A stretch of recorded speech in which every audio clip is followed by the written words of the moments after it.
welcome to my channel. I'm going to be taking you through lots of editions of different stories of different migrants who have landed in Canada. What's the essence of these sessions? Now, these sessions are meant to educate you. There are lots of people out there who are planning to maybe make that move, make that decision to migrate to Canada. There are lots of people who have migrated who are facing certain challenges. I just want you to know that you're not alone in this struggle. There are lots of things that you're going to learn from, stories of, other people who have gone through this journey. So we have in our studio today a very remarkable personality. She's a prolific writer, a mother, a wife, and a career woman. Help me welcome Chevonne. Thank you. Thanks for having me.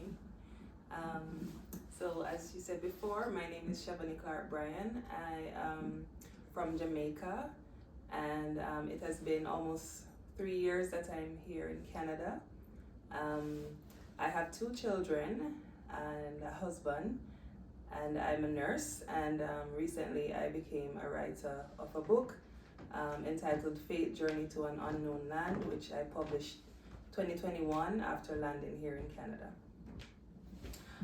Thank you very much, Chevonne. So Chevonne is going to be sharing lots of experiences that she has had in Canada, from what prompted her decision to how she landed. She's going to also share stories about some challenges that she has passed through with family, landing with family, and things like that. So Chevonne, today I would like you to share, first of all, what prompted your decision to move to Canada. Moving from one country to the other is, a very big decision, and there are certain things that will prompt, your decision to make that big move, to leave all that you have, your comfort zone where you have grown up, and pack up. And she has a family, move with a family, and why Canada? That's what our audience would like to hear today. Okay, so for a very long time I wasn't foreign-minded, but Canada has always been a country that if I were to immigrate, it would have to be Canada, because of what I've heard in terms of quality of life. If I were to compare the US to Canada, Canada seemed more like a peaceful place to be, and the healthcare system I hear was very good. So yes, and what prompted me really to immigrate, my husband, when I got married to him, he had seizures for a number of years, from his childhood basically, and we've been trying a number of things to see if he could get over his condition, but nothing that the doctors did would help. So I did some research and realized that Canada was top on seizure management, and they could possibly do surgery for him if he was qualified. So that's one of the things that really prompted me to take this on. Oh, thank you. So quite a touching story regarding her husband going through some challenges and making that decision to move because of that. Can you also share your landing experience with us, from living and all the emotions? I'm sure you left family back home as well and everything. Just give us some about your landing experience. Okay, so after we got through in the height of COVID-19, and we had to delay everything because all flights were cancelled at that point. But when we finally got the go-ahead to land, we were very excited. But generally speaking, I don't like moving, to pack up everything, this is now it. For a moment I was a bit nervous, but I had been doing a number of research on what to expect. There are persons who shared different horror stories of how they landed and things didn't go the way they planned.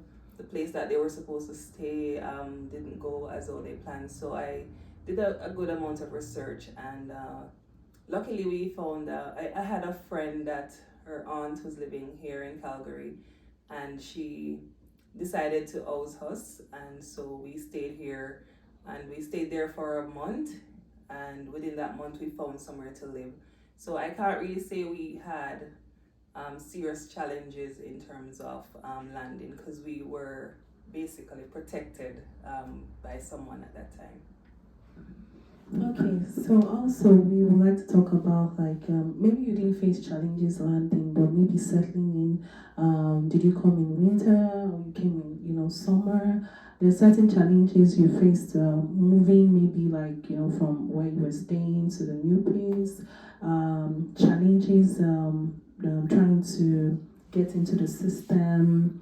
What were the like shockers? Of course, like there's some cultural shockers that you meet when you come here, and you're like, oh, well, this is not how we used to do things back home. Those things that were challenging to you.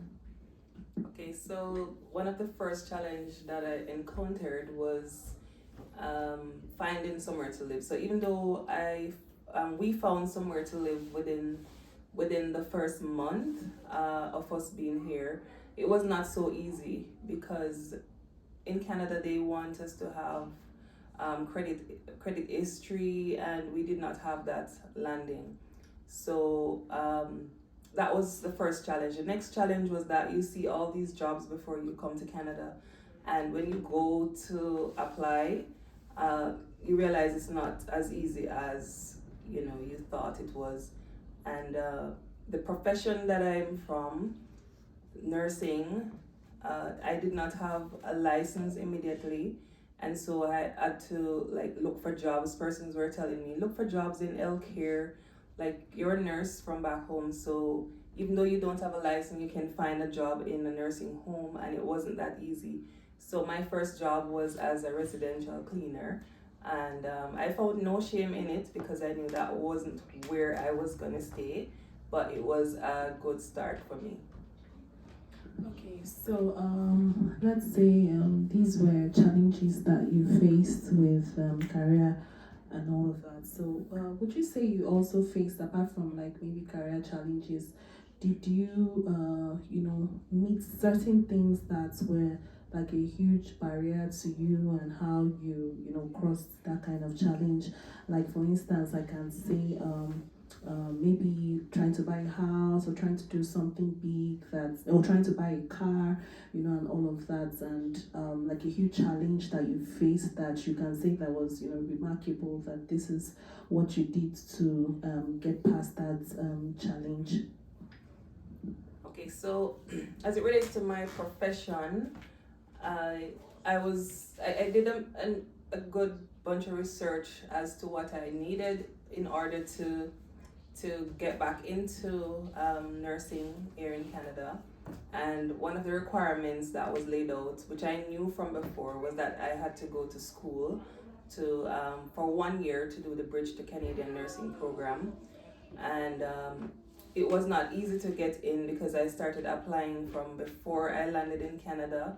And I've heard stories of persons waiting up to 7 years to get into this program, because here in Alberta is just one school that persons can do that. So for persons coming from as far as Grand Prairie, they had to come to Calgary for that course. So the stakes were very high. So I actually applied 3 times before I get through, which was very good. Yeah, that was my major challenge, and I had to do school for one year. And at the time, I was the only breadwinner, because my husband, he had surgery, and we'll talk more about that afterwards. So I was the main breadwinner, having to think about school and work at the same time. Okay.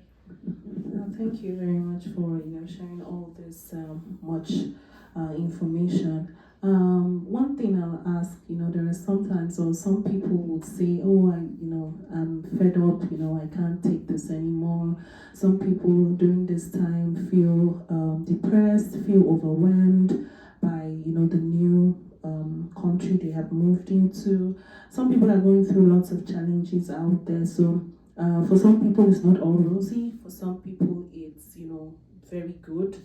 So were there times when you felt like, oh, I want to go back, or has this decision been always on your mind, like, oh no, I'm not going back, this is my new home? Has there been any time that you felt like, oh, I think I would like to go back?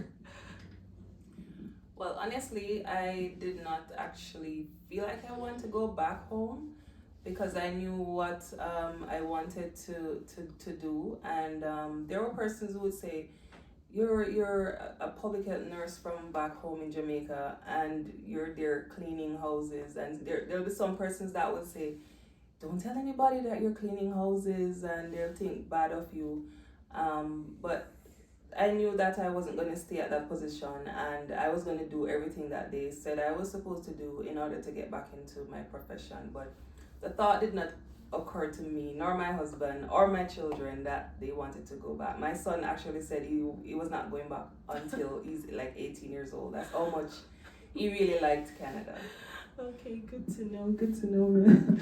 Good to know. So, can you talk about like a remarkable thing that happened, like, when you came? What are the remarkable things that happened, if it's not just one? Because I'm going to talking about my story on another day. There were lots of remarkable things that, happened when we came to Canada that's, are mind-blowing, and I'm always happy and grateful to God about, these things.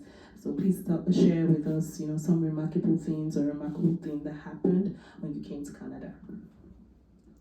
Okay, so the main remarkable thing that happened was all my research that I did in terms of what were the possibilities for my husband was actually realized.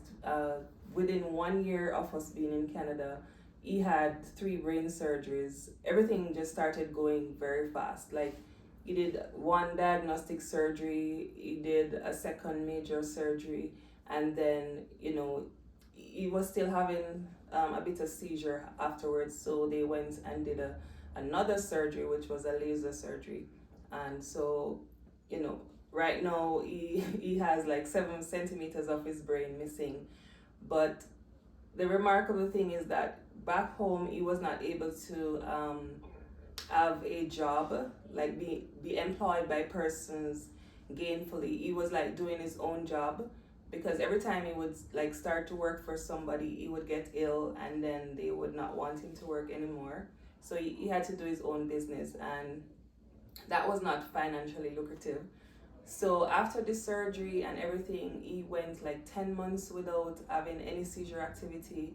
He was able to start working as a security officer, and right now things are not exactly where we want them to be, because we're dealing with man. They try to do surgeries to help, but he has had minor episodes,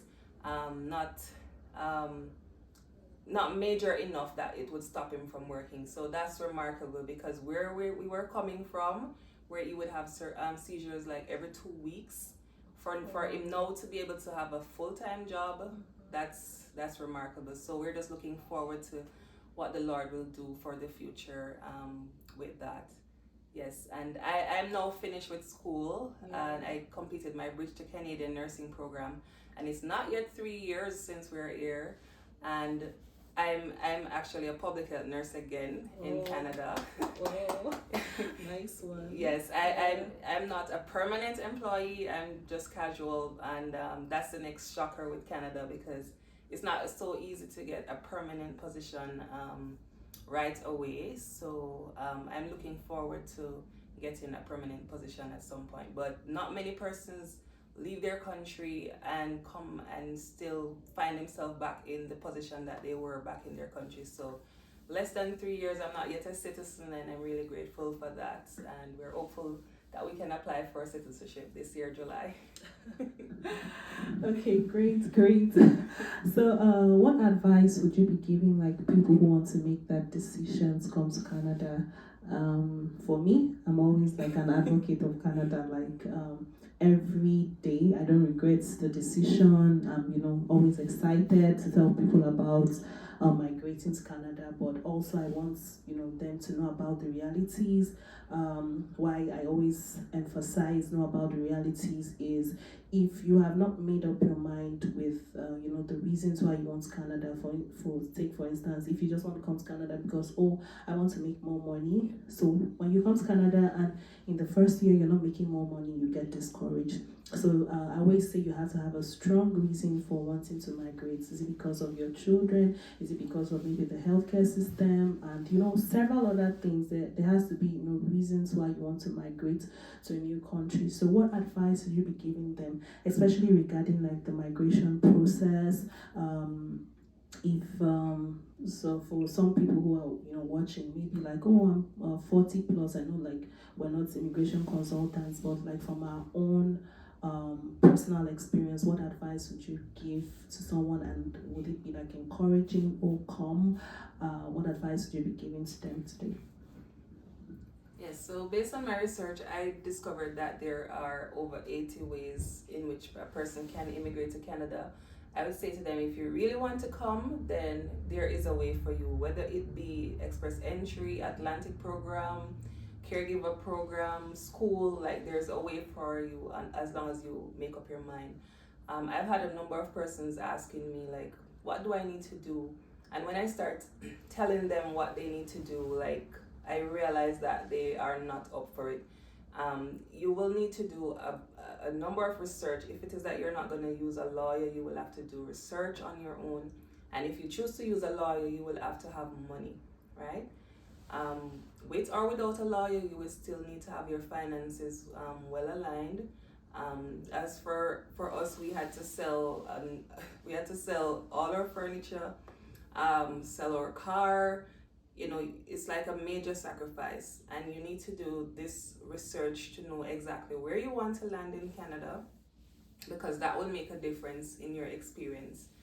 And it's possible, and yes, you just have to know why you want to come, as Imara said. It's not just about making money, because within the first 3 to 5 years, you might not make the money that you want to make. But as for us, we're looking at the quality of life we can have. The healthcare was one of the main drivers. So, and if it is that, depending on your profession, if you're not willing to start doing a job at a lower level, then you might have to rethink that. Like while I was doing my cleaning job, I had no reservations. Like, I'll take pictures and send to my friends, like I'm cleaning and stuff. Like I've learned so much by cleaning houses, entering houses. I get to see, how the houses are structured here in Canada, giving me an idea, like when I'm planning to buy a house, what type of house I would want. Yes, and getting to meet the people, so when I start working as a nurse, I got a chance to, interact with persons before. So every job that you do when you come here, no one will look down on you, right? Back in Jamaica, persons would look down on me if I say I'm cleaning. But now I'm a nurse again here in Canada, and I can say that I do not regret that I was a cleaner here. Yeah.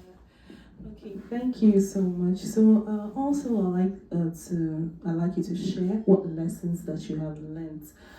Lessons like also I'm going to be talking about myself a little bit. Like there are some hard lessons that we learned, that we would not have. There are some things that you try to do here in Canada, because you don't have all the information. You go into a process and then you find out that I had some information missing, and probably you learned a lesson in a hard way, or maybe you didn't learn a lesson in a hard way, but there are some lessons that you would have learned that you would have been like, if I had gone into this without having this information, it would have been a very big mistake for me. So can you share like what lessons that you learned? Has it been all rosy, or what lessons did you learn? Like there are some things that, for me, there are some things that I did, some decisions that we took, that when we were already in the middle of the decision and there was no way for us to go back, and we found out that this particular information is missing, and then we're already here, and then we learned it the hard way, and through experience we're able to I'm going to be sharing my story on another day, because through experience we're able to tell someone that, oh, don't go through this path, don't make this mistake that we made. We made this mistake because we didn't have the right information. Maybe share with us some lessons that you made. It could also be lessons that you made when trying to migrate to Canada. Did you meet the wrong people? When trying to, do your express entry process, that kind of thing. Also to, deter people from, there are lots of scams out there with express entry process. Someone will tell you, oh, bring money, I'll help you find, a job in Canada, I'll help you do this, I'll help you do that. Maybe things like that might be happening. So maybe you can share your experience about, lessons that you learned in the process, and, when you landed and throughout your stay here. Yes, I can't really say that I learned a hard lesson, but there are definitely lessons that I learned along the way. Before I came to Canada, of course, I had conversations with persons that made Canada seem like it was a place that was so hard to come by. Like, why don't you try to go to the US? Like, it's so hard to come to Canada, and it's not a bed of roses. But coming here, I realized that once you do you do your research, right? Get the two sides of the story. Like, why did that person suffer that way? Like, I'm gonna try to do things differently so that I don't have the same experience. And I think that was what really helped us to not really have to deal with hard things. There are certain things that came as a shocker to us, like even our neighbors. Like, we back home in Jamaica, you're used to like talking to your neighbor across the fence. We don't have that experience right now, but I'm thankful that right now we're living in the basement, and we have a neighbor on the upstairs, and they're Nigerian and they're Christian people, and we're really happy that we're not dealing with persons who don't share our faith in the same building. So, but like the neighbors on the side of the fence, like, you don't see them. Yeah, that was a shocker. And having to, send applications for job, like back in Jamaica, I got a job as a nurse. I did not have to interview, like you were just placed. But here, you have to interview, and you have to battle for that job, and then when you get it, you realize that, oh, it's not full-time, we can only offer you casual. And then, yeah, so those are the hard lessons. I'm still going through that process, like, when will I ever get even a part-time permanent position? But I'm just looking at where I'm coming from, and it's not even 3 years, and we have accomplished a lot. So I don't worry anymore. Okay, thank you so much. She has shared her story about lessons that she has learned, and a lot of things out there. So what I'll say is it's been a very informative section. And thank you, Chevonne, for coming to share your experience and your story with us. Also, Chevonne is a writer of a book, and she'll just have to have like just a minute to talk about, our faith journey to an unknown land. As we wrap. Okay, so when I started my immigration journey, based on how stressed out I felt, I decided to start journaling about what I was doing. And I said to myself, I don't even know how to publish a book. I'm just writing so that even if I don't publish it, my children will publish it, or at least they will know what we went through. The fact that we had to have our clothes in boxes and bags because we had to sell off all the furniture, and we were still in Jamaica. So I wrote this book, and it's called Faith Journey to an Unknown Land, and you can get it on Amazon. And it's basically tells our journey, and it can reflect the journey of many persons of how we overcame. Thank you very much for coming to our studio today. We are glad, and we wish you all the best in your stay in Canada. We hope that all your dreams come true, and everything. To our viewers, thanks for watching. Stay tuned for our next episodes. They are going to be very informative, I assure you. Thank you very much. Stay blessed. Bye.